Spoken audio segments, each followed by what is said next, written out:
cultura de nación, entonces bueno, ahí nos entusiasmamos y arrancamos. Eso, y bueno, gracias Eric por venir y No, por favor. a todos por venir. Entonces, ella era mi compañera también de la Churri y la Mari, que también es de la feria. No, un poco agregar que, no sé si para quienes no conozcan el proyecto de la Churrinche, es una feria que nació en 2020, Sí. 2020, ahí plena pandemia. Y fue una experiencia ahí como novedosa para nosotros en el Valle. De hecho, muchos y muchas nos conocimos ahí como por primera vez y ahí se armó un grupete, bueno, que sigue hasta el día de hoy. Y esta es la primera vez que, además de la instancia de feria, que va a ser en diciembre, previamente se piensa en un taller para la comunidad y también como para profesionalizar el oficio. Así que bueno, en ese marco lo invitamos a Eric y bueno, ahí agregar eso nada más. Prepárense para diciembre que va a estar la feria y va a estar buenísima y bueno, gracias de vuelta. Claro que la idea original era eso. Bueno, muchas gracias obviamente. Pero bueno, diciembre, el último semestre siempre es muy complicado, todo el mundo quiere hacer todo, se acuerda de las cosas que no hizo en el primer semestre, entonces, bueno, se hacía imposible, pero Agus es muy, además de muy encantadora, muy insistente, entonces bueno, logramos en un huequito ahí de actividades poder hacer el taller acá, que era algo que yo quería compartir, porque bueno, parte de la introducción que yo hago tiene que ver con explicar un poco el origen del taller, que es, y por qué a mí me interesan estos lugares. Me interesan todos los lugares en realidad, pero me interesan los lugares que se alejan de los centros, digamos, de todo, porque los centros son centros para casi todo. Viniendo de uno de esos centros yo me siento privilegiado, obviamente las cosas resultan más fáciles estando en el centro. Cuando digo el centro, digo en nuestro país una franja de 500 kilómetros. Es una vergüenza, pero eso no hemos logrado deconstruirlo. Creo que hay fisuras, en el mundo de la publicación empieza a haber fisuras y eso empieza a derramar y a su vez desde el exterior de ese centro también se derraman prácticas y está habiendo una especie de, si ustedes quieren, oxigenación mutua que tiene que ver con la aparición de ferias como Churrinche, la feria de, qué sé yo, Mar del Plata, por ejemplo, que no tenía feria de arte gráfico. Bueno, en Buenos Aires mismo han aparecido en lugares de estas dimensiones microferias y eso tiene que ver con un poco también con la aparición de espacios no formales de sociabilización de los conocimientos. Este taller aspira a ser uno de esos espacios. Empezó en el 2016, empezó en un lugar sumamente hermoso que fue el Museo de Arte Contemporáneo y después, bueno, fue migrando por un montón de lugares. Bibliotecas, librerías, clubes de barrio, bibliotecas populares en la montaña, en Aluminé, por ejemplo, un lugar donde tenían que mandar a imprimir los libros a Neuquén, que se los devolvieran y desde ahí mandarlos de nuevo para que los distribuyan. O sea, había una pérdida total de energía, de dinero, de recursos. Bueno, lograr que la propia biblioteca, estando en la montaña, pudiera producir las publicaciones y desde ahí entonces tender las redes, sin pasar necesariamente por ese centro, en el caso de ellos Neuquén, que es quien les imprime, les distribuye, etc. Yo entendí rápido, la editorial empezó en el 2010, pero las primeras publicaciones salieron en el 2012. ¿Sí? 17 meses pasaron. Esto me interesa decirlo para no creer que el tiempo no siempre está de nuestro lado. Yo tenía una actividad alienante, como creo que casi todos tenemos o tuvimos en algún momento, un trabajo hermoso. Yo era docente en la escuela secundaria, pero sumamente alienante. Sumamente alienante. Además lo viví de cerca, porque mi madre fue profesora durante 30 años y vi, digamos, las consecuencias de tener un trabajo alienante durante tanto tiempo, a pesar de que es un trabajo que tiene el valiosísimo recurso de estar en contacto con gente joven, inquieta todo el tiempo. Por otro lado, la estructura burocrática que ordena todo ese trabajo es desquiciante. Entonces, bueno, yo empecé a publicar como joven autor, digamos, y me desencanté muy rápido del sistema de la edición y de la publicación. Y ahí hay dos caminos, básicamente, que creo que es el que enfrentamos todos. No importa qué hagamos, ¿sí? Si es texto, imagen, pintura, creo que siempre termina habiendo una bifurcación que es, acomodarse un poco al sistema del mainstream y de los grandes saltos, ¿no?, que se esperan ahí. En el caso de la edición, publicar sin que te cobren, publicar en una editorial chiquita, publicar en una editorial mediana, publicar en los grandes grupos. No hay otra forma de poder vivir de la escritura, ¿sí? Entonces yo me di cuenta que eso no me interesaba a mí, por diversas razones que yo no voy a profundizar ahora porque forman más parte de mi historia personal que del propio sistema que ordena eso.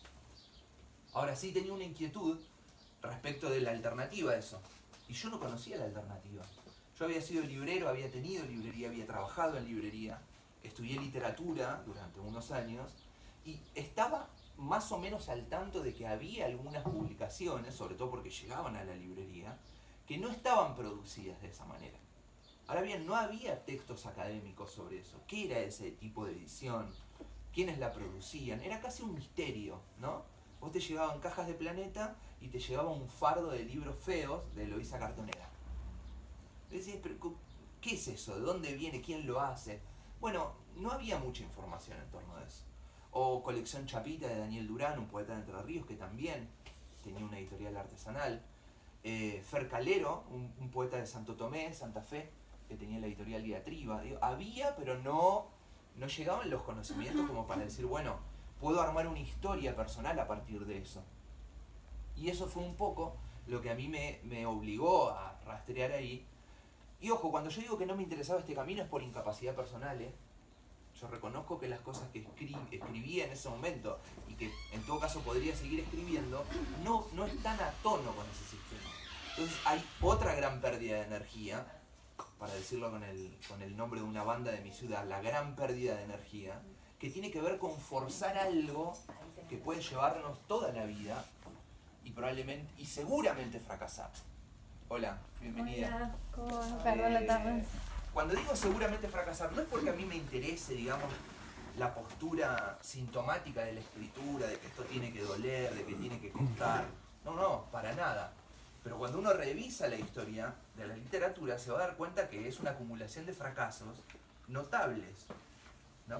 De hecho, todos los grandes autores que nosotros conformamos, digamos, a partir de la idea de un canon, de una literatura nacional o incluso de una literatura global, están atravesados por ese tipo de fracasos. ¿A qué te referís con fracaso? Escritores que no vendieron, que no lograron publicar, que no fueron reseñados, que su escritura no interpeló a la contemporaneidad, digamos, que les tocó. Y eso tiene que ver con que la literatura, la escritura, y vuelvo a esto, si sos fotógrafo, fotógrafa, es lo mismo para mí. Todo es texto. Cualquier cosa que pongamos adentro de una publicación es texto. Si adentro hay trocitos de lana, es un texto.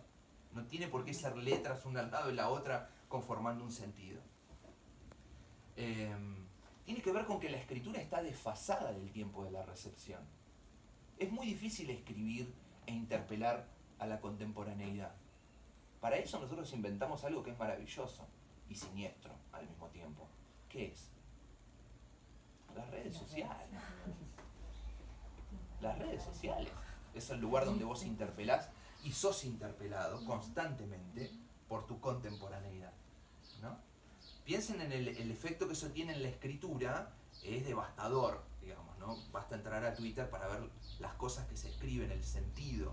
Pero si lo piensan desde el lado de la imagen, Instagram, es increíble. Es increíble la disposición de materiales y de cosas que están ahí después de filtrar, ¿no? Después de tamizar y bueno, se llega a un montón de cosas muy interesantes. Entonces la literatura tiene que, para mí, retraerse, para mí, esto es opinión personal, retraerse y crear su propia estrategia cultural, ¿sí? Y eso es la edición artesanal, o la edición independiente a pequeña escala, si ustedes quieren, o la simple publicación de autor o de autora. Todo eso es lo que a mí me interesa, digamos, hacer en Barba de Abejas y compartir en el taller. ¿Para qué? Para que eso prospere, para que eso no se va a imponer al sistema, pero sí puede prosperar. Yo tengo 42 años, o sea que yo crecí en la década del 90 con un monstruo, que sea varios monstruos, pero uno de ellos que se ha diluido notablemente por ejemplo, el neoliberalismo no se ha diluido, digamos, tiene su potencia, tiene su... Ahora Monsanto ha desaparecido del debate público. ¿Recuerdan, no? Monsanto. ¿O alguien por ahí no sabe? ¿Alguien por ahí es muy joven como para no saber quién es Monsanto o qué es Monsanto? Entonces, bueno, en el sistema de la edición también hay un Monsanto. También hay una edición y una publicación genérica. También hay formas de vincularse que están establecidas desde arriba hacia abajo y que no permiten una interpelación de ese sistema. Por supuesto me estoy refiriendo a los grandes grupos concentrados, que son globales, no son ni mucho menos argentinos, españoles, son globales, ¿sí? Y lo que ocurra en el fenómeno editorial que ocurre en Estados Unidos o en Nueva Zelanda va a repercutir en el traste del mundo, que es donde estamos nosotros, por suerte, porque estar en el traste del mundo es una gran ventaja. Ahora lo vamos a ver, por varias razones. Y eso es lo que a mí no me interesa. Digamos, yo creo que la escritura y la publicación es un fenómeno local.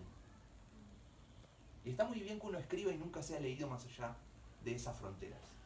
Lo que pase después ya no depende de nosotros, no dependerá seguramente de los textos, sino de cómo se leen en el desfase esos textos. No, gracias. Pongo un ejemplo con un autor que a mí me gusta mucho, que es Herman Melville, el autor de Moby Dick. Moby Dick se empezó a leer 100 años después de ser publicada. 100 años. 100, no estoy diciendo 20, 30. No había posibilidad humana de que ese autor, digamos, en este caso Herman Melville, recibiera algo de eso. Acá se podría abrir un paréntesis muy interesante. ¿Es necesario que el autor reciba algo de eso? ¿Se escribe para recibir algo de eso?